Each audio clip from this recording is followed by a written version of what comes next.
Okay, so I'm going to try to give you guys an update. I'm going to give you a little lesson in haunching. Okay, so I'll show you in a bit why this matters. Anyway, that's a piece of pipe, and this is some sorted or selected fill, which I sorted and selected. And so you take this thing like this and you work that up underneath the pipe like this.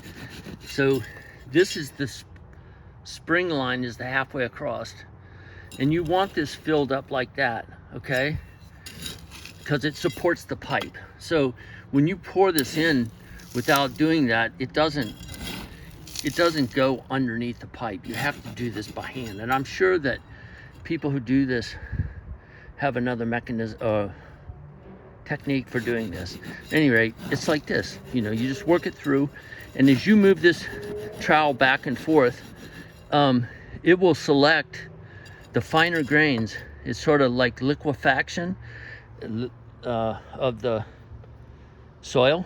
And this is all dry. It's been covered up the whole time. And this is the selected whatever's left over, tip, trailings it's called, I think, whatever. Anyway, so those are the larger pieces, and they need to be continuously pounded into smaller pieces because I'm not done. Anyway, so this is the thingy that is used to, I made this like that, okay? And then you fill it full of dirt, and you go like back and forth like that, okay? And it filters it. And yeah, you gotta like work any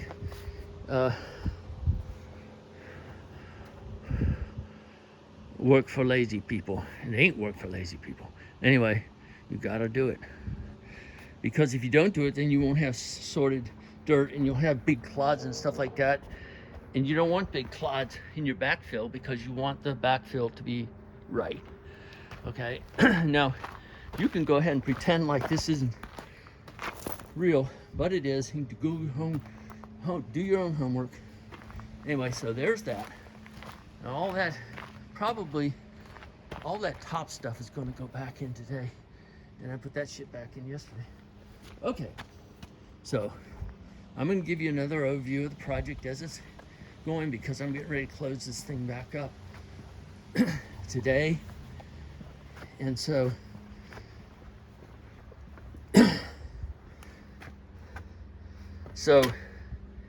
here's the trench, and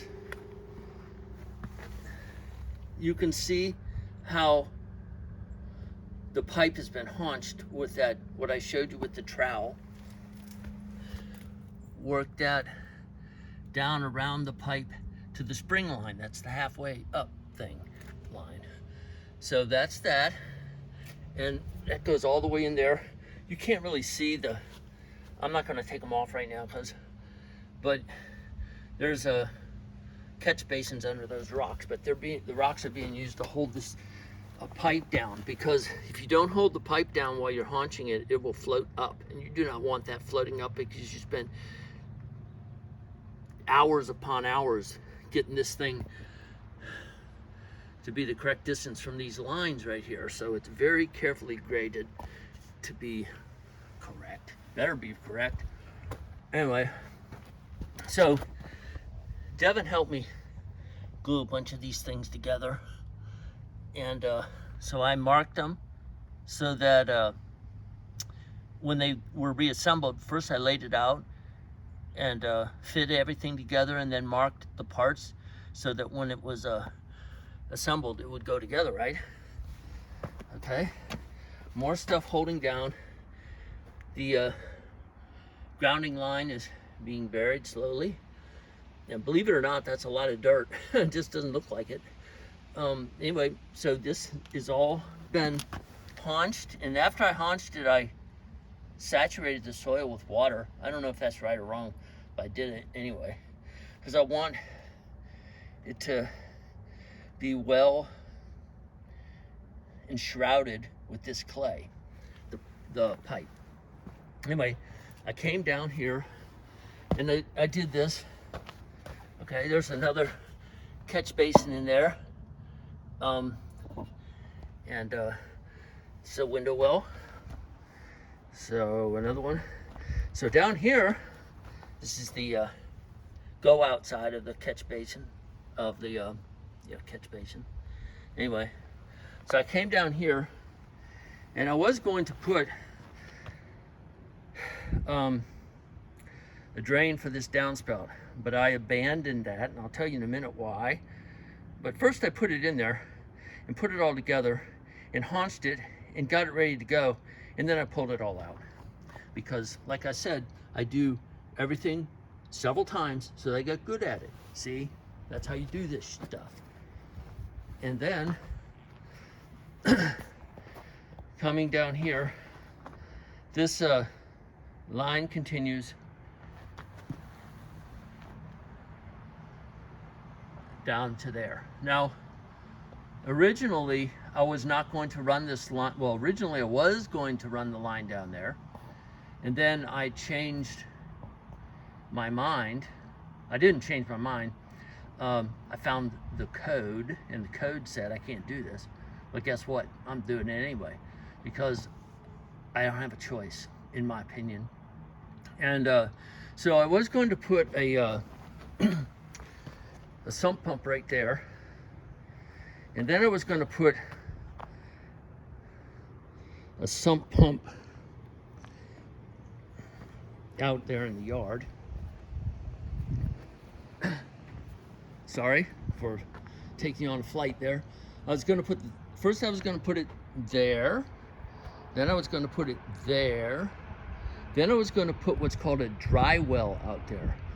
I abandoned the sump pump idea because I need this to work if the power goes out for weeks on end.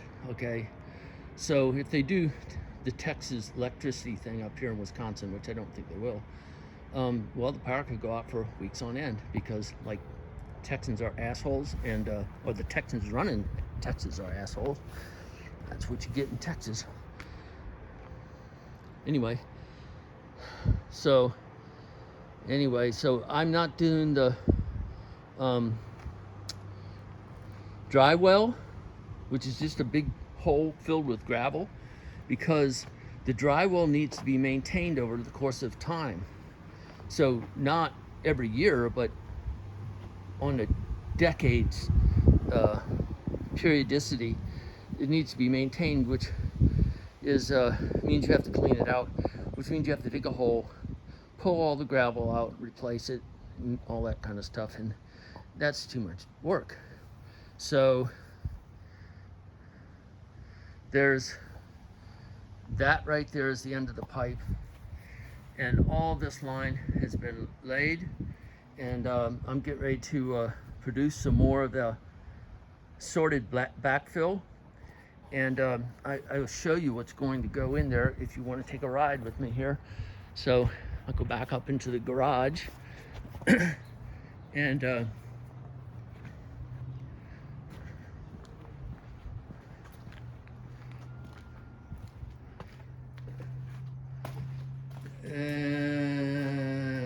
where's my part? Here we go.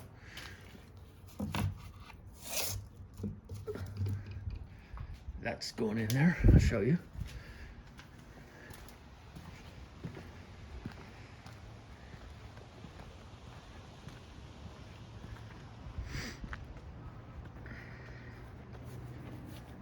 So this is actually supposed to be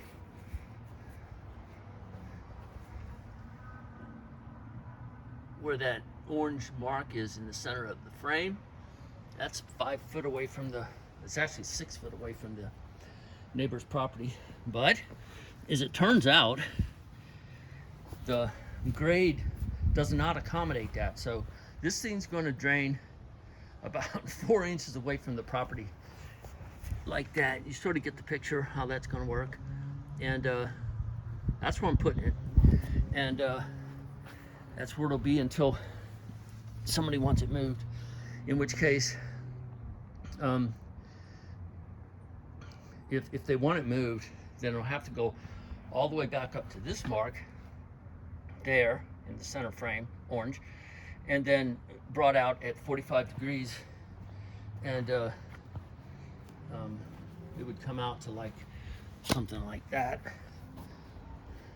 But I don't want to do that because it doesn't look like there's a lot of digging there, but that is an enormous amount of dirt to go down 16 inches and a foot wide, and I forget what that is, like 5 foot long. It's a lot of digging. And not only that, but all of this area down here needs to be dug out too, because as you look at this lawn from the chairs on the right hand side to the house on the left hand side goes downhill. So this is the whole source of this problem, is that that is higher than that there by several inches, and you can see where the ground was cut out right here.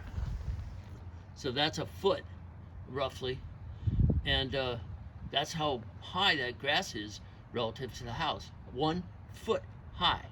That's a lot, okay? And so what it was doing was, it on slow rain it would just drain down next to the house, but in big rain it would drain into the window. And some boneheads decided they stick some bricks and stuff like that up there and try to pretend like that was a solution, but it was not a solution. So this is going to slope like to the, from the top screw a bolt in the window well down to the base of this cutout. There will be a swale, and then this grass over here will have to be removed, excavated, and it'll be the other side of the swale. Swale is like a bowl-shaped or a channel-shaped thingy. You can Google swale. So while all of this is going on, we've been growing our thistles. These have been removed twice this year already, and it doesn't look like a lot of thistles, but trust me, there's a lot of thistles there. And those are our pink flamingos, man. And I guess I'll wrap up here in a second.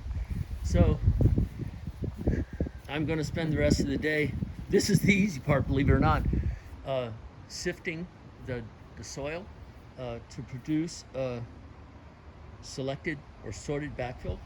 That's easy. It's a 1/2 inch mesh, galvanized. You got, and yeah, I'm gonna replace that, by the way. The spinner thing, not the Flexzilla hose is hosed by. Don't get cheap tools, man. I'm telling you, cheap tools will ruin your day. And so that's today, and I will come back here for a second and see if I can show you something interesting. No more interesting stuff. All right, guys. Bye-bye.